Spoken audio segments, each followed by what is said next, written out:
It started like any other Friday night. A girl, a date, and a promise of something new. Emily Carter, 27, had finally decided to give online dating another shot. After a messy breakup a few months earlier, her friends convinced her to try again. Get back out there, they said. And for a while, it seemed like things were finally looking up. She matched with a guy named Ryan Hale. Kind smile, thoughtful messages, and a love for the same movies and music she liked. They talked every day for 2 weeks. Late night texts, inside jokes, the kind of connection Emily hadn't felt in a long time. So when he asked her out for dinner, she said yes. She texted her best friend before leaving her apartment. Wish me luck. I think this one's actually different, smiling face with smiling eyes. That would be the last message she ever sent. When Emily didn't return home that night, her roommate assumed she'd stayed over with her date. But by morning, her phone went straight to voicemail. Her car was still parked outside, and her bed untouched. Her friends called the restaurant where she was supposed to meet Ryan. The hostess said no one by that name had made a reservation. And when they checked the security cameras, Emily never walked in. It was as if she'd vanished between her front door and the promise of a new beginning. Police got involved within 24 hours. Her dating app account was still active, and detectives quickly pulled the chat history with Ryan Hale. But something about the messages felt off. Too polished, too deliberate. And when they traced the number he'd been using, it wasn't registered to anyone named Ryan Hale. It was a burner phone. Detectives subpoenaed the app for the IP address linked to Ryan's account. When the results came back, hearts sank. The location wasn't miles away, or in another city. It was less than 3 blocks from Emily's apartment, and it belonged to someone she knew, someone she once loved, her ex-boyfriend, Daniel Reeves. Daniel and Emily had dated for nearly 2 years before breaking up. Friends said he was charming at first, attentive, funny, a little overprotective, but harmless, until he wasn't. The relationship ended after a series of jealous outbursts and controlling behavior.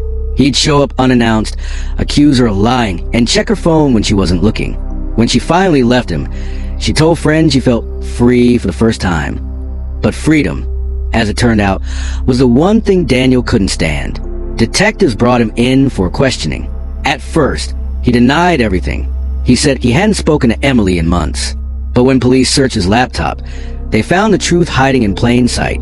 He had created a fake dating profile using stolen photos and a fake name, Ryan Hale. And for weeks, he had been catfishing his own ex-girlfriend.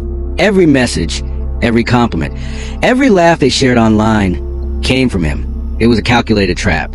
And Emily walked straight into it. When confronted, Daniel's demeanor shifted. He went from calm to cold in seconds. He told police Emily needed to understand what she'd done to him. He wanted one last chance to talk, face to face. Surveillance footage later showed his car parked near Emily's building that night.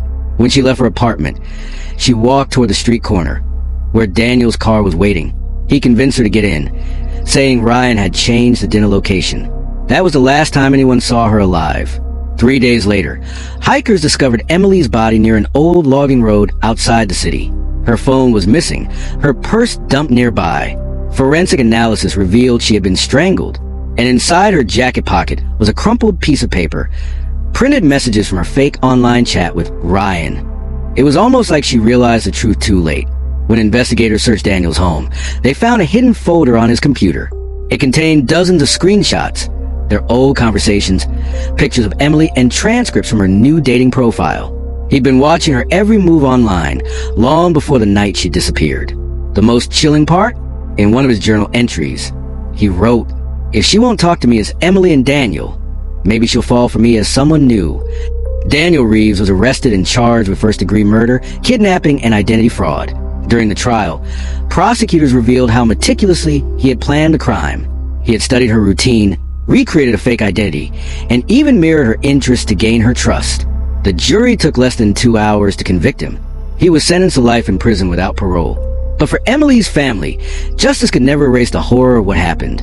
Her mother said during the sentencing, she went looking for love and found the one person she was trying to escape. Today, Emily's story serves as a chilling warning about the hidden dangers of online dating, about how easily trust can be twisted into a weapon, and how the person behind the screen isn't always who they claim to be. If this story broke your heart, don't forget to like this video, subscribe, and hit the notification bell, because we tell the stories that remind us to stay aware, stay safe, and never ignore our instincts Because sometimes the scariest monsters aren't strangers at all. They're the ones who know your favorite song, your favorite smile, and exactly how to make you trust them.